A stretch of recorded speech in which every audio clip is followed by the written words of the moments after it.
नमस्कार दर्शकों, बात आज के चैनल में आपका स्वागत है। मैं हूं पारुल शर्मा और पेश है आज की सच्ची बात पक्की बात।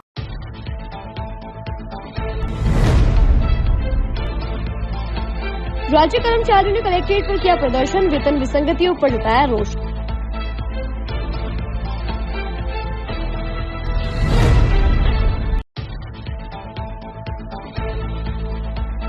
राजकीय महाविद्यालय में दिव्यर विजय गौरव दिवस मनाया गया। दिव्यर युद्ध को लेकर दी गई जानकारियां।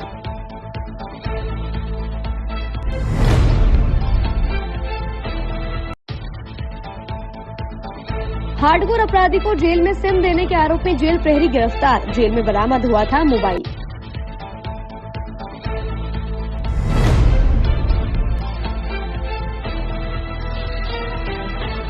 क्षेत्रपाल हॉस्पिटल के डॉक्टर अरविंद कुमार कोसलिया ने की प्रेस कॉन्फ्रेंस। कैंसर रोग को लेकर दी जानकारियां।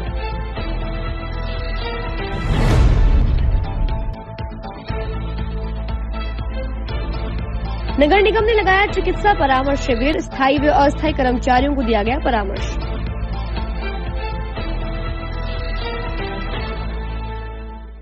ऐसा स्कूल तलाश रहा हूं जहां बच्चा स्टडी करे और साथ में उसे सभी स्पोर्ट्स फैसिलिटीज भी मिले। अपने बच्चे के लिए सतगुरु इंटरनेशनल स्कूल चुनो। स्टडी के साथ साथ यहां इवनिंग में नेशनल लेवल के कोचेज द्वारा swimming, badminton, lawn tennis, table tennis, basketball जैसे स्पोर्ट्स की ट्रेनिंग दी जाती है। अरे वाह! सतगुरु इंटरनेशनल स्कूल, पृथ्वीराज नगर, ऑपोजिट ए ब्लॉक, पंचशील, अजमेर।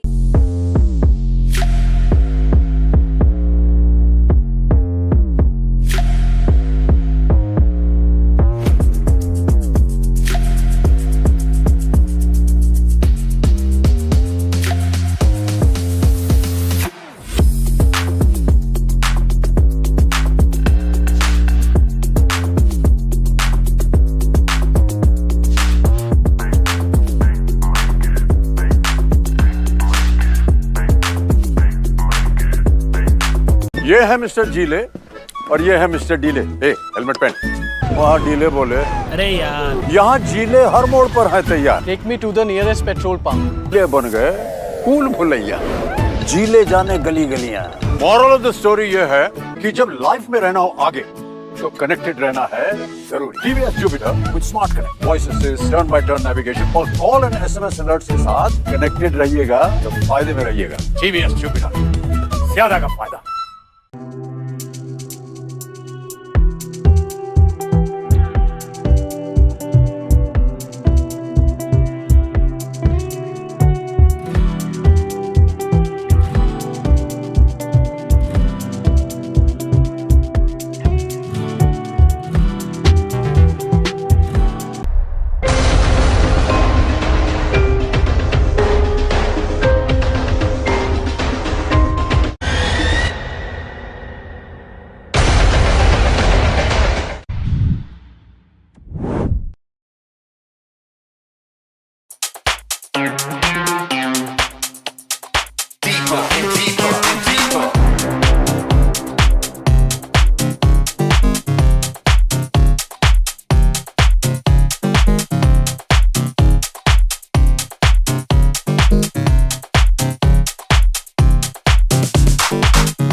सर्किट मामू नहीं बनने का, रेडीनेट फाइबर लगाने का। इंटरनेट बोले तो रेडीनेट फाइबर नेट। डिटेल्स के लिए 7412001234 पे कॉल लगाने का। सही है भाई। इंटरनेट बोले तो रेडीनेट फाइबर। अब शुरू करते हैं बातों का बेहतरीन सफर। अखिल राजस्थान राज्य कर्मचारी संयुक्त महासंघ के बैनर तले आज जिला कलेक्ट्रेट के बाहर प्रदर्शन किया गया। यह प्रदर्शन कर्मचारियों द्वारा वेतन विसंगति को दूर करने की मांग को लेकर किया गया। साथ ही PF RDF एक्ट को खत्म कर पुरानी पेंशन लागू की जाए। इसके अलावा सहायक कर्मचारियों को MTS एमटीएस घोषित किया जाए, प्रदेश के मंत्रालय कर्मचारियों को शासन सचिवालय के समान वेतन भत्ते दिए जाए। वे अन्य 11 सूत्रीय मांगों को लेकर ज्ञापन सौंपा गया। वे मांग की गई कि उनकी सभी मांगों को पूर्ण किया जाए।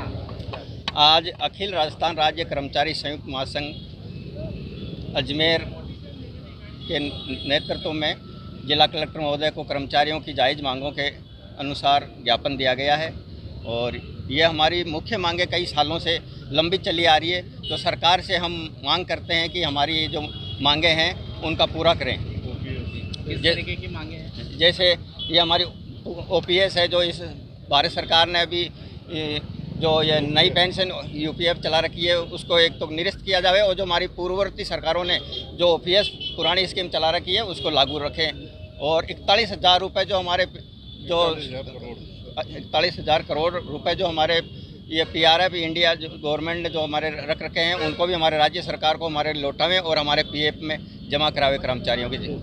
अखिल राजस्थान राज्य कर्मचारी संयुक्त महासंघ के बैनर तले आज पूरे भारत में सभी जिला कलेक्टरों के माध्यम से मांग पत्र दिया गया है और सभी जिलों में जिस तरह प्रदर्शन करके सरकार की जो नीति है, सरकार अपने किए हुए वादों से मुकर रही है। आप देखेंगे माननीय मुख्यमंत्री जी ने कहा था कि 1 सितंबर से वेतन विसंगति दूर करके कर्मचारियों को लाभ मिलेगा। वो आज तारीख 26 सितंबर तक भी जो है मुख्यमंत्री जी ने उस घोषणा को पूरा नहीं किया। कर्मचारियों में विरोध है। हमारी जो मांग पत्र है, मुख्य मांग पत्र में जो बिंदु है उसमें सबसे पहला ये है कि पीएफआरडीए में जो 41,000 करोड़ रुपया पीएफआरडीए एक्ट खत्म हो।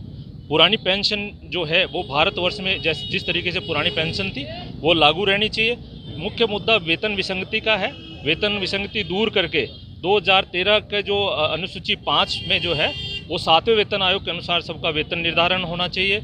इसके साथ साथ ही मंत्रालय के जो हमारे कर्मचारी हैं उनको शासन सचिवालय के पैटर्न पे उनके वेतन भत्ते हों। सबसे मुख्य मांग इसके साथ साथ है जो शिक्षकों के तबादले नहीं हो रहे हैं। जो वर्षों से जो शिक्षक हैं वो एक जगह बैठे हुए हैं तबादलों के इंतजार में। बार बार सरकार ये कह के टरका रही है कि हम स्थानांतरण नीति ला रहे हैं, लेकिन ना तो स्थानांतरण नीति का कोई प्रारूप आया है और ना ही किसी तरह का कोई जो उनका स्थानांतरण के लिए जो शिक्षक परेशान है उनका मुख्य मुद्दा है। एक चतुर्थ श्रेणी कर्मचारियों को सरकार ने एमटीएस घोषित करने का वादा किया था, वो भी आज तक पूरा नहीं हुआ है। एक 18 महीने का जो कोरोना काल में महंगाई भत्ते का एरियर था, केंद्र सरकार ने अभी तक उस वेतन एरियर को रोका हुआ, महंगाई भत्ता एरियर को। हम मांग करते हैं कि उसको जल्द से जल्द कर्मचारियों के खाते में डालें।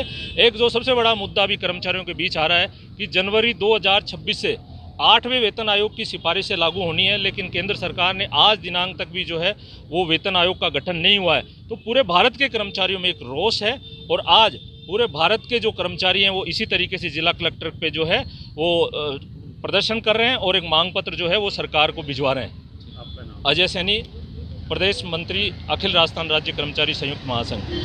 सम्राट पृथ्वीराज चौहान राजकीय महाविद्यालय में अखिल भारतीय राष्ट्रीय शैक्षिक महासंघ एवं प्रताप गौरव केंद्र द्वारा दिव्य विजय गौरव दिवस मनाया गया। जीसी के प्रधानाचार्य डॉक्टर मनोज कुमार बैरवाल ने कार्यक्रम की जानकारी देकर बताया कि प्रताप गौरव केंद्र के प्रमुख अनुराग सक्सेना ने आज विद्यार्थियों को राजस्थान के असल इतिहास के बारे में बताते हुए हल्दी घाटी और दिवेर के युद्ध के बारे में विस्तार से जानकारी दी। उन्होंने बताया कि इतिहासकारों द्वारा हमारे इतिहास को तोड़ मरोड़ कर पेश किया गया है और हकीकत से सब अनजान है। विद्यार्थियों को हमारे इतिहास के बारे में सही जानकारी हो, इसी उद्देश्य के साथ प्रत्येक महाविद्यालय में जाकर प्रताप गौरव केंद्र इतिहास के बारे में जानकारी दे रहा है। अखिल भारतीय राष्ट्रीय शैक्षिक महासंघ राजस्थान उच्च शिक्षा और प्रताप गौरव केंद्र के संयुक्त तत्वाधान में दिवेर विजय गौरव दिवस मनाया जा रहा है, जिसका अभिप्राय यह है कि इतिहासकारों ने दिवेर युद्ध को बड़े सदृढ़ पूर्वक गायब कर दिया गया।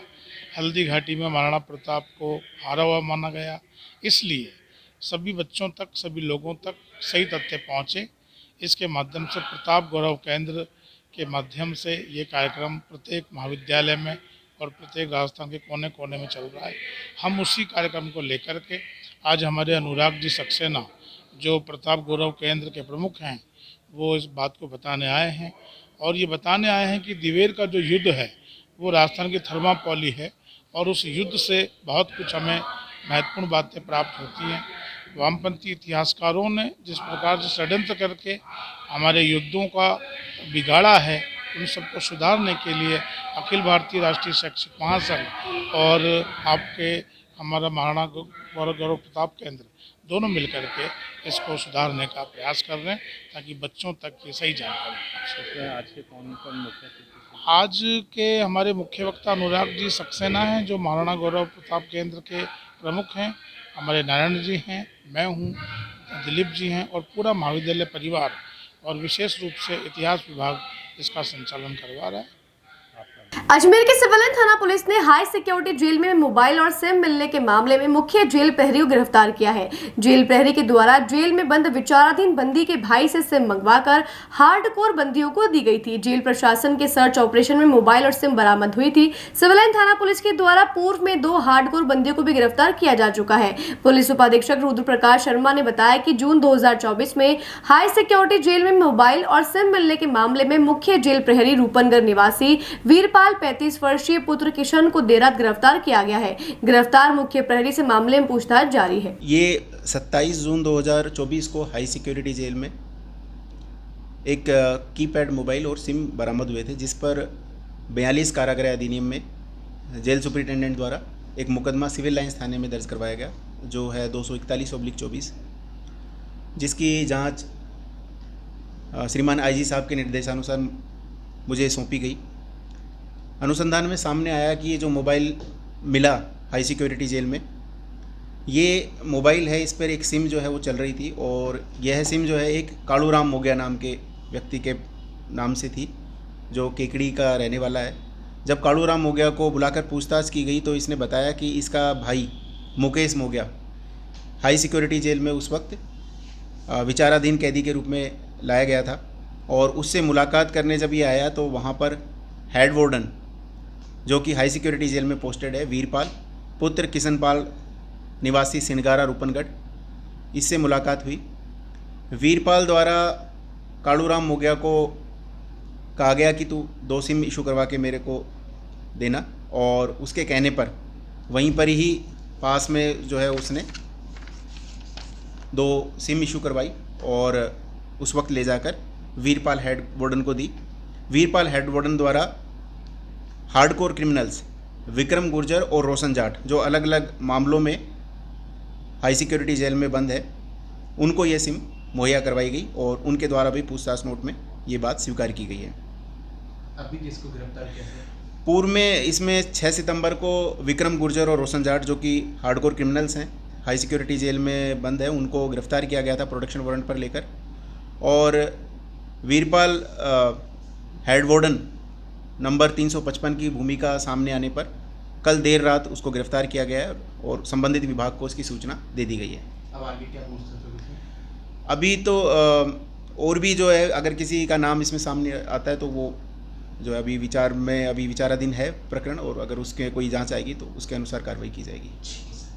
अजमेर के क्षेत्रपाल हॉस्पिटल में कार्यरत surgical oncologist doctor Arvind Kumar Kosaliya ने एक प्रेस वार्ता का आयोजन किया, जिसमें उन्होंने कैंसर से संबंधित समस्त जानकारियां दी और उसके उपचार और उसकी रोकथाम के लेकर चर्चा की। कैंसर के बारे में उन्होंने बताया कि कैंसर अब पूरी तरह से लाइलाज बीमारी नहीं रही है और यदि समय रहते इसका इलाज लिया जाए तो इसे ठीक किया जा सकता है। उन्होंने पुरुषों और महिलाओं में बच्चों में सामान्य रूप से हो रहे कैंसर के बारे में बताया और उनकी रोकथाम के बारे में जानकारी दी। साथ ही उन्होंने बताया कि क्षेत्रपाल हॉस्पिटल में जल्द ही कॉम्प्रिहेंसिव कैंसर सेंटर तैयार होने जा रहा है, जिसमें रेडियोथेरेपी, कीमोथेरेपी व सर्जरी अजमेर में ही संभव हो जाएगी और शहरवासियों को बड़े शहरों में जाने की कोई आवश्यकता नहीं होगी। आपको बता दें कि डॉक्टर अरविंद कुमार कोसलिया की दक्षता कई प्रकार के कैंसर्स में है और इससे पहले उन्होंने सफलतापूर्वक कई मरीजों का इलाज किया है।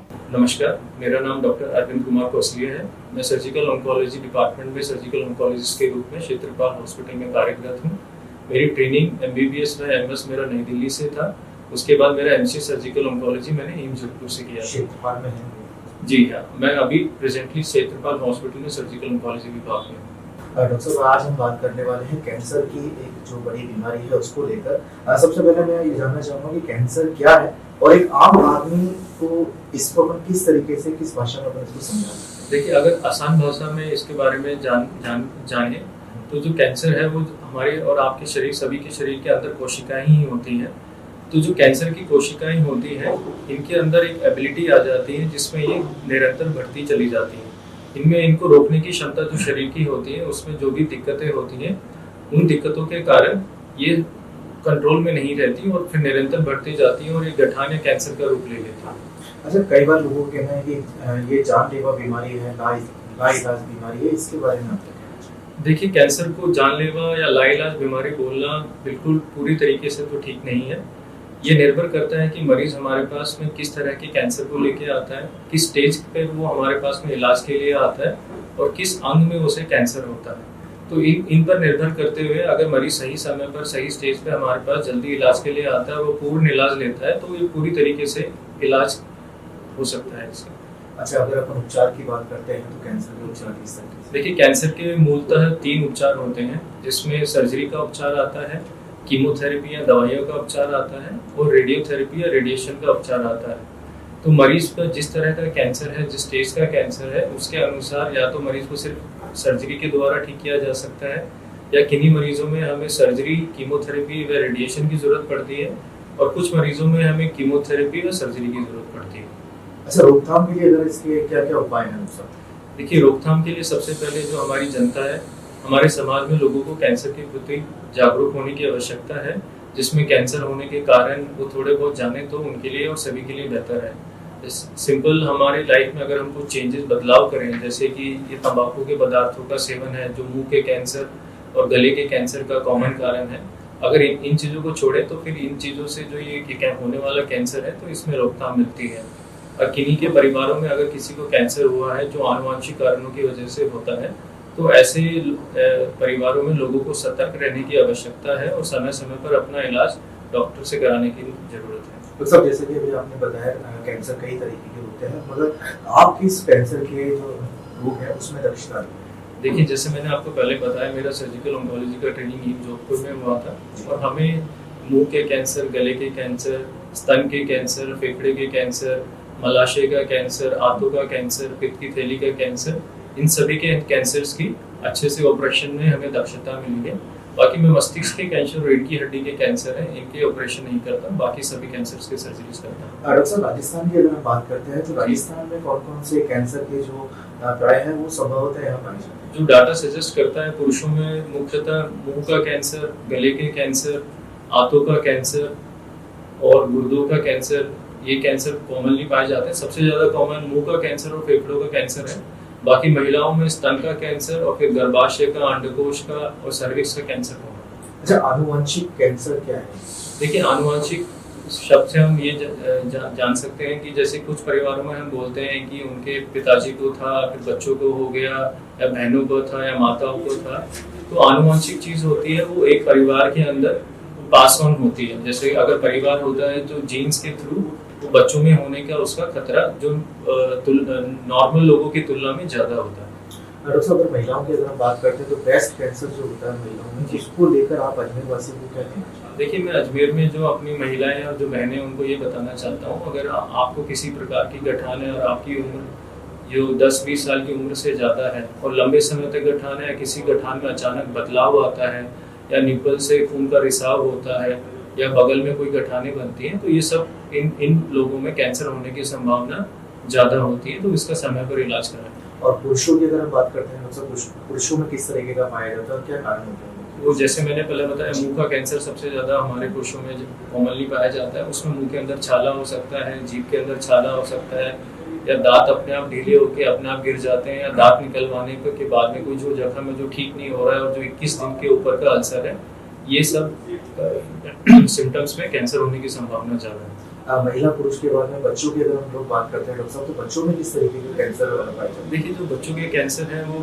वयस्क लोगों की तुलना में अलग प्रकार के होते हैं। बच्चों में कॉमनली ब्लड का कैंसर जिसे हम ल्यूकीमिया कहते हैं, या गठानों का कैंसर जो लिम्फोमा होता है, या फिर बच्चों में जिगर के अंदर और गुर्दों के अंदर हेपेटोब्लास्टोमा और नेफ्रोब्लास्टोमा जैसे कैंसर होते हैं। उनको आंखों के भी कैंसर होते हैं जिससे हम रेटिनोब्लास्टोमा बोलते हैं। डॉक्टर साहब, एक लास्ट मेरा आपसे सवाल है कि कहते हैं कि कैंसर से हारना नहीं है, कैंसर को हराना है। शेखपाल हॉस्पिटल इसके लिए जी, देखिए, बहुत जल्दी हम एक कॉम्प्रिहेंसिव कैंसर सेंटर लेके आ रहे हैं, जिसकी न्यूज़ आपको जल्दी देंगे।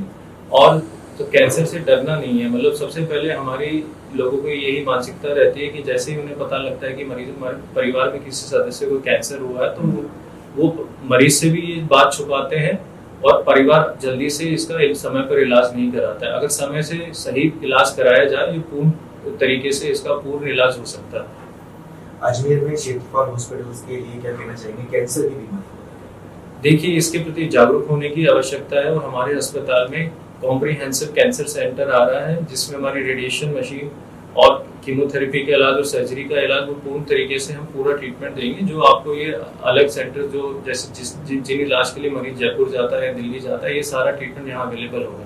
आज नगर निगम द्वारा अस्थायी और स्थायी सफाई कर्मचारियों के लिए निःशुल्क चिकित्सा परामर्श शिविर लगाया गया। इस दौरान सभी सफाई कर्मचारियों का जनरल मौसमी बीमारियों का चेकअप किया गया। वहीं महिलाओं संबंधित बीमारियों के लिए भी स्वास्थ्य परीक्षण किया गया। इस दौरान सफाई कर्मचारियों की मौसमी बीमारियों से बचाव के लिए उचित उपाय बताए गए। साथ ही बीमार कर्मचारियों को दवाइयां मुहैया कराई गई। साथ ही सफाई कर्मचारियों को भारत सरकार द्वारा लागू की गई 3 योजनाओं के बारे में बताया गया और लाभ दिया गया। ये हमारे सफाई कर्मचारियों के लिए हमने आज 2 जगह कैंप लगाए हैं और पिछले मंडे से हम लोग ये 23 तारीख से हम लोग लगाते आ रहे हैं हमारे जो सफाई कर्मचारी भाई बहन हैं उनके लाभ के लिए, जिसमें आँखों की बीमारियां, जनरल बॉडी चेकअप एंड महिलाओं से संबंधित बीमारियों के और 3 गवर्नमेंट स्कीम्स का लाभ देने के लिए कैंप लगाया गया। Thank you. Babita Singh, AN नगर निगम। लगाया गया है नगर निगम द्वारा आज अस्थायी और स्थायी कर्मचारियों का मौसमी बीमारियों को देखते हुए आज नगर निगम ने इनका स्वास्थ्य के परीक्षण का एक कैंप लगाया गया है। आज इस तरह की जांचें हैं यहाँ पर जो मौसमी बीमारियाँ हैं, जिनको कोई संक्रमण होने की चांस हो या ऐसे कोई छोटी मोटी बीमारी या बड़ी कोई बीमारी हो, उसका पता चल सके कर्मचारियों के साथ जो हो रहा है, उसके लिए आज ये कैंप लगाया गया है। बातों को देते हैं एक छोटा सा विराम। जल्दी मिलते हैं एक नए सफर पर। ये ऐसा स्कूल तलाश रहा हूँ जहाँ बच्चा स्टडी करे और साथ में उसे सभी स्पोर्ट्स फैसिलिटीज भी मिले। अपने बच्चे के लिए सतगुरु इंटरनेशनल स्कूल चुनो। स्टडी के साथ साथ यहाँ इवनिंग में नेशनल लेवल के कोचेज द्वारा swimming, badminton, lawn tennis, table tennis, basketball जैसे स्पोर्ट्स की ट्रेनिंग दी जाती है। अरे वाह! सतगुरु international school, Prithviraj Nagar, opposite A block, Panchsheel, Ajmer.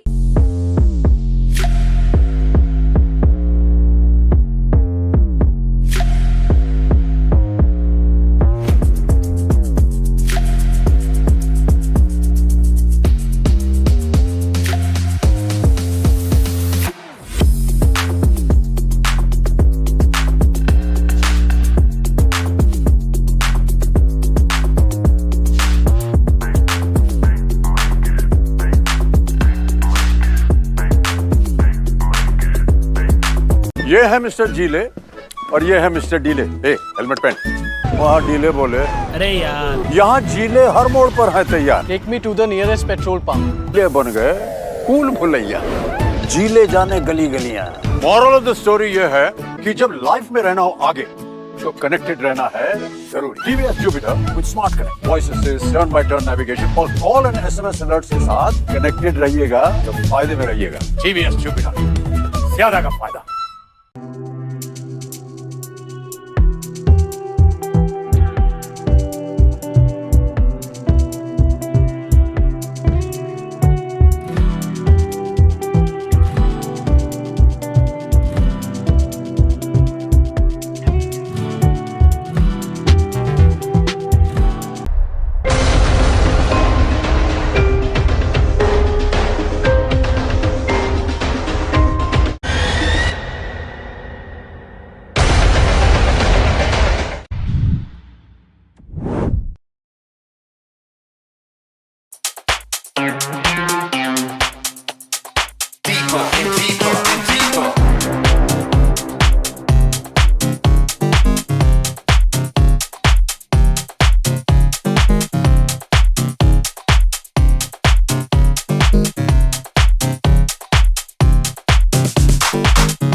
Circuit, मामू नहीं बनने का, रेडीनेट फाइबर लगाने का, इंटरनेट बोले तो रेडीनेट फाइबर नेट। डिटेल्स के लिए 7412001234 पे कॉल लगाने का। सही है भाई। इंटरनेट बोले तो रेडिनेट फाइबर। एक बार फिर आपका स्वागत है। आइए चलते एक नए सफर पर। मसूदा विधायक वीरेंद्र सिंह कानावत ने आज मसूदा के राजकीय सामुदायिक अस्पताल का औचक निरीक्षण किया और अस्पताल पहुंचकर मरीजों से हालचाल जाने, साथ ही अस्पताल में होने वाली जांच एवं विभिन्न मशीनों की जानकारी ली। इसके साथ ही अधिकारियों से बातचीत कर व्यवस्थाओं का जायजा लिया। वे चिकित्सालय की सीबीसी मशीन कई दिनों से खराब होने की शिकायत पर विधायक ने कार्यवाही के निर्देश दिए और जिला एवं ब्लॉक चिकित्सा अधिकारी के मौखिक आदेशों से राजकीय सामुदायिक चिकित्सालय से व्यवस्थास्वर्त सीबीसी मशीन मसूदा चिकित्सालय में लाकर रखवाई गई। गौरतलब है कि पिछले कई दिनों से सीबीसी मशीन खराब होने से मरीजों को जांच करवाने में मुश्किलों का सामना करना पड़ रहा था। आज दशनाम गोस्वामी मंडल विकास समिति अजमेर द्वारा अपनी मांगों को लेकर जिला कलेक्टर को ज्ञापन सौंपा गया, जिसमें उनकी मुख्य मांग है कि कुछ असामाजिक तत्वों द्वारा मठ खरटिया के मठाधीश निरंजन भारती को जान से मारने की धमकी देकर परेशान किया जा रहा है। साथ ही अवैध कब्जा करने का प्रयास करके डराया धमकाया जा रहा है। इसी को लेकर समाज बंधुओं ने एकजुट होकर जिला कलेक्टर को ज्ञापन सौंपा और मांग की है कि मठाधीश निरंजन भारती को सुरक्षा मुहैया कराया जाए और आरोपियों के विरुद्ध कार्यवाही की जाए। आज दशनाम गोस्वामी समाज की तरफ से अजमेर मंडल के हम सभी को समाज बंधुओं के साथ में कलेक्टर महोदय को ज्ञापन दिया है। हमारा मठ है खरीटिया मठ बालोतरा तहसील के अंदर आता है। वहाँ पर हमारे जो गद्दीपति मठाधीश थे तो उनका शिव शरण हो गया। उसके बाद में उन्होंने उत्तराधिकारी निरंजन भारती को घोषित किया और सर्व समाज जितना वहाँ पे आसपास के मठ को जो मानने वाले लोग हैं 500 से 1000 की संख्या में थे, उन लोगों ने उनके सबके सहमति से उनको उत्तराधिकारी बनाया। लेकिन उस उत्तराधिकारी बनाने के बावजूद भी कुछ असामाजिक तत्व के लोग हैं जो उन्हें परेशान कर रहे हैं और 15-16 तारीख से वहाँ पर अवैध कब्जा कर बैठे हुए हैं, जो रात को उनकी टीम के साथ में दारू पीकर अवैध हथियार लेकर और आकर और निरंजन भारती जी को धमकाने का काम करते हैं। तो हमारा राजस्थान सरकार से हमने मुख्यमंत्री जी के नाम जो ज्ञापन दिया है उसमें यही उनको ज्ञात करने के लिए दिया है कि वह प्रशासन को अवगत कराएं और जो उसका उत्तराधिकारी है निरंजन भारती जी उन्हें उनका अधिकार दिलाएं और उनकी सुरक्षा मुहैया कराएं ताकि उन पर कोई जानलेवा हमला नहीं हो सके, क्योंकि उन्हें जान से मारने की धमकी भी दी जा रही है और अपहरण करने की धमकी भी दी जा रही है। इसलिए हमारा मुख्यमंत्री जी से ये निवेदन है कि जल्द से जल्द प्रशासन को अवगत कराकर उनको सुरक्षा मुहैया कराया जाए और उनको उनका अधिकार दिलाया जाए। आज कलेक्टर के पास इसलिए आना पड़ा कि हमारे क्या कि दशनाम गोस्वामी समाज का मठ है बालोतरा जिला में समदड़ी तहसील के अंदर। वहाँ पर कुछ दिन पहले स्वर्गीय अपने किशन लाल जी भारती जी महाराज थे, उनका स्वागत हो गया था। उनके उपलक्ष्य में उनके वहाँ बिठाया गया था निरंजन भारती जी महाराज को। कुछ असामाजिक तत्वों द्वारा नए बुद्ध भारती जी महाराज को लाके बिठा दिया गया और आज वहाँ पर धमकी दे रहे हैं। हमारे वहाँ पर सब पूरे राजस्थान में गोस्वामी समाज में भारी आक्रोश है, क्योंकि मठ मंदिर और डोलियों पर अधिकतर लोगों ने और असामाजिक तत्वों ने कब्जा कर रहे हैं। तो इसलिए हम इस ज्ञापन के माध्यम से मुख्यमंत्री राजस्थान सरकार को जगाना चाहते हैं कि आप प्रशासन से इस तरीके का रवैया न करें, उनको सुरक्षा दी जाए निरंजन भारती जी महाराज को और वहाँ से बुद्ध भारती जी को हटाया जाए ताकि मठ मंदिर चल सके।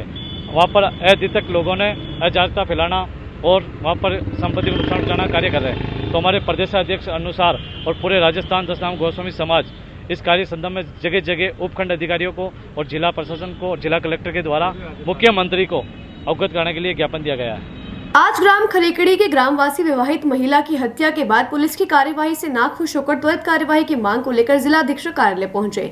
बता दें, ग्राम खरेकड़ी की विवाहित महिला मुमताज बानो उम्र 30 वर्षीय 11 सितंबर को पुष्कर मजदूरी करने के लिए गई थी। उस दौरान महिला लापता हो गई थी। वे 2 दिन बाद 13 सितंबर को महिला का शव शाहपुरा थाना रायला क्षेत्र में मिला, जिसके बाद परिजनों द्वारा संबंधित थाना पुलिस को इसकी शिकायत की गई थी। वे ग्रामवासियों का कहना है कि महिला का बलात्कार कर उसकी निर्मम हत्या की गई है, परंतु पुलिस इस और कोई प्रभावी कार्यवाही कर आरोपियों को गिरफ्तार नहीं कर पाई है। इसको लेकर आज ग्रामवासियों ने जिला अधीक्षक से मांग की है कि त्वरित कार्यवाही कर आरोपियों को गिरफ्तार करे व मुमताज को न्याय देकर परिवार को आर्थिक सहायता प्रदान करवाएं।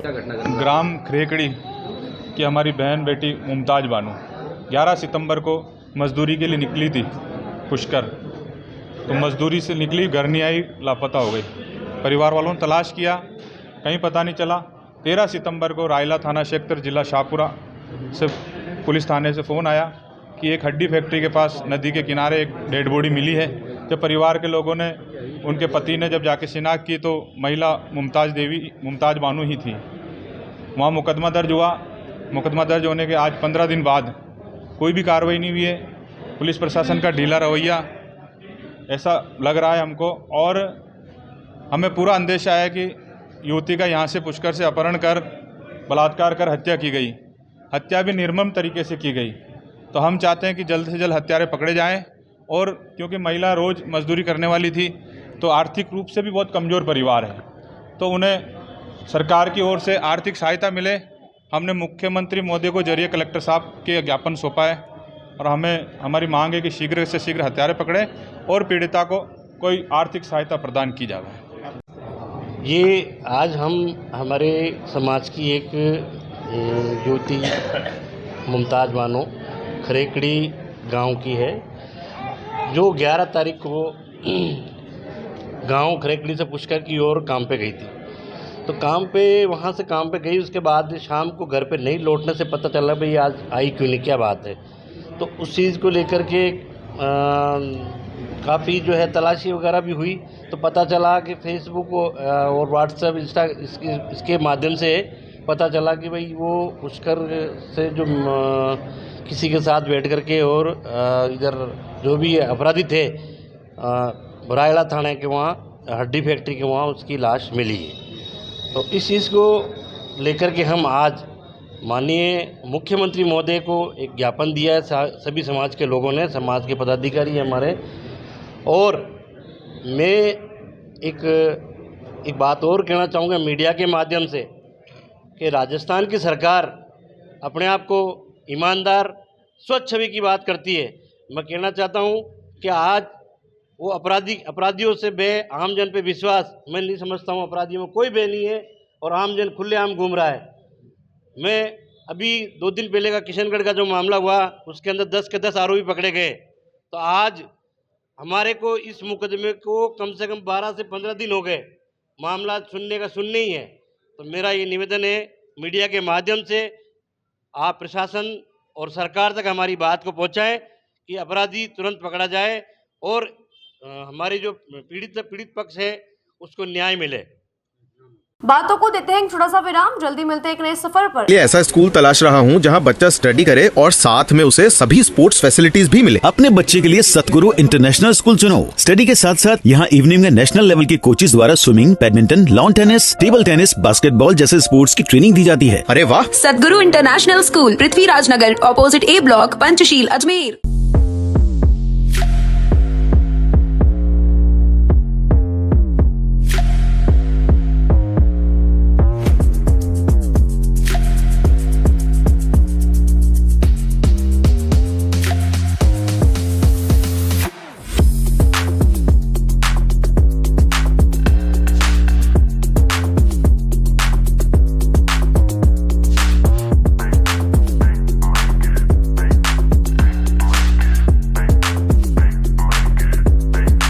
ये है मिस्टर जीले और ये है मिस्टर डीले। हेलमेट पहन। वहाँ डीले बोले अरे यार, यहाँ जीले हर मोड़ पर है तैयार। Take me to the nearest petrol pump. ये बन गए कूल भुलैया।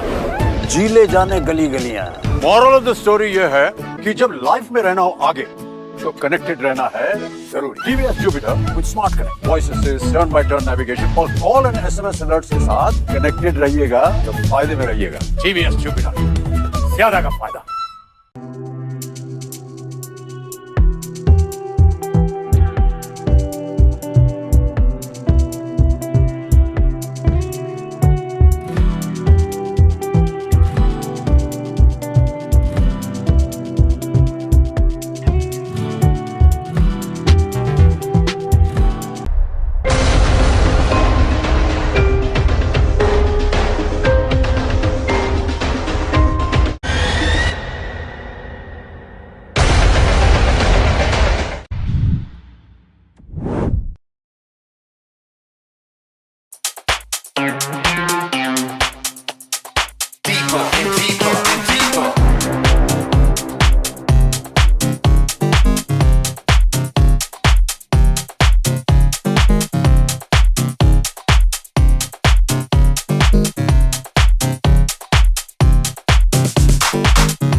सर्किट मामू नहीं बनने का, रेडीनेट फाइबर लगाने का, इंटरनेट बोले तो रेडीनेट फाइबर नेट। डिटेल्स के लिए 7412001234 पे कॉल लगाने का। सो ये भाई इंटरनेट बोले तो रेडीनेट फाइबर। एक बार फिर आपका स्वागत है। आइए चलते एक नए सफर पर। अजमेर की हाई सिक्योरिटी जेल में बंद हार्डकोर अपराधी आजाद सिंह को गिरफ्तार किया गया है। सिविल लाइन थाना पुलिस ने प्रोडक्शन वारंट पर अपराधी को गिरफ्तार किया है। बता दें, जेल की बैरक में मोबाइल मिलने के आरोप में आरोपी की गिरफ्तारी की गई है, जिसके बाद अपराधी का जिला अस्पताल में मेडिकल करवाया गया है। इसके अलावा आजाद के खिलाफ कई मामले दर्ज है। सिविल लाइन थाना पुलिस मामले की जाँच में जुटी है।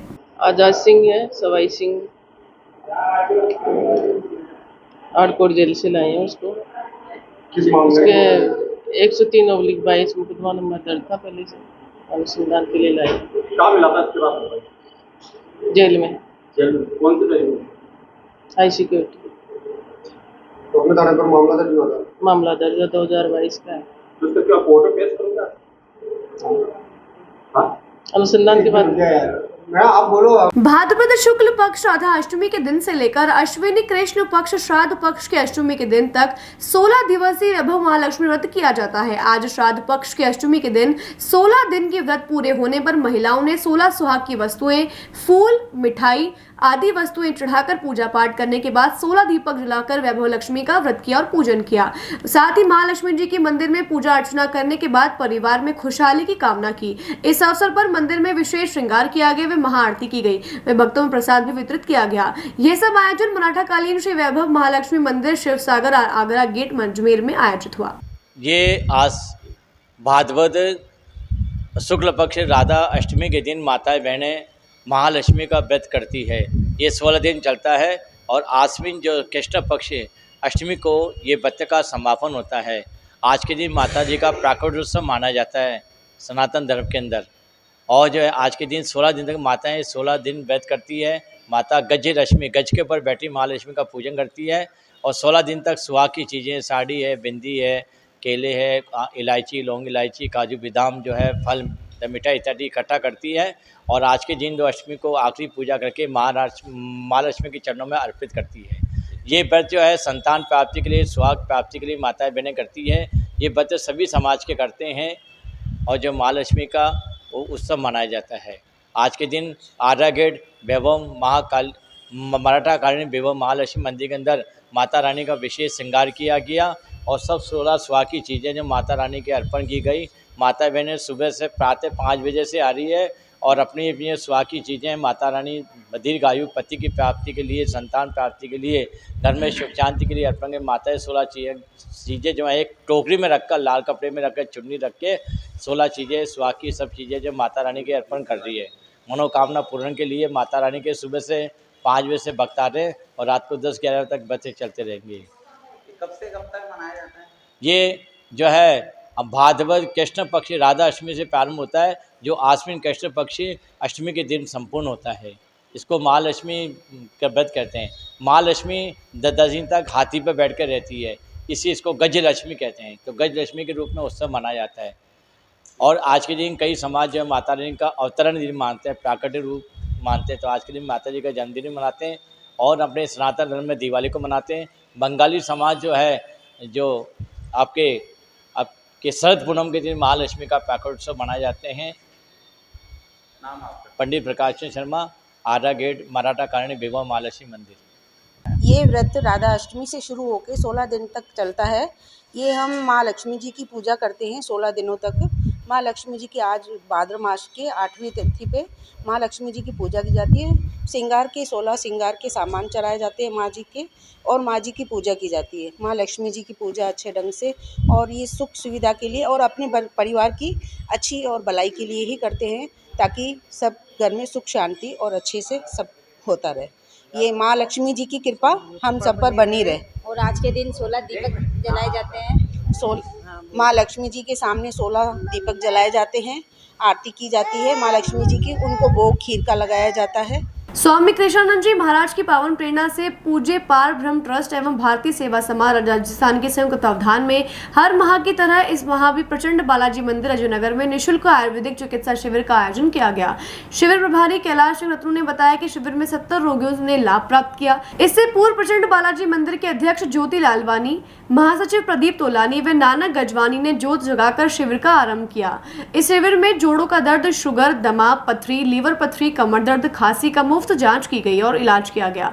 शिविर में 23 दिन की दवाएं भी मुफ्त दी जाती हैं। शिविर हर माह की 26 तारीख को प्रचंड बालाजी मंदिर परिसर अजयनगर में लगाया जाता है। शिविर में जोधपुर के प्रख्यात चिकित्सक कुलदीप कुमार अपनी सेवाएं देते हैं। परम पूज्य स्वामी श्री कृष्णानंद जी महाराज की पावन प्रेरणा से भारतीय सेवा समाज राजस्थान, लाल मियां सेवा ट्रस्ट दिल्ली एवं श्री पूज्य पार ब्रह्म ट्रस्ट अजमेर के सहयोग से आज यहाँ अजयनगर स्थित प्रचंड बालाजी में विशाल आयुर्वेदिक चिकित्सा सेवा शिविर का आयोजन किया जा रहा है। इस शिविर में अब तक लगभग 70 लोग लाभान्वित हो चुके हैं।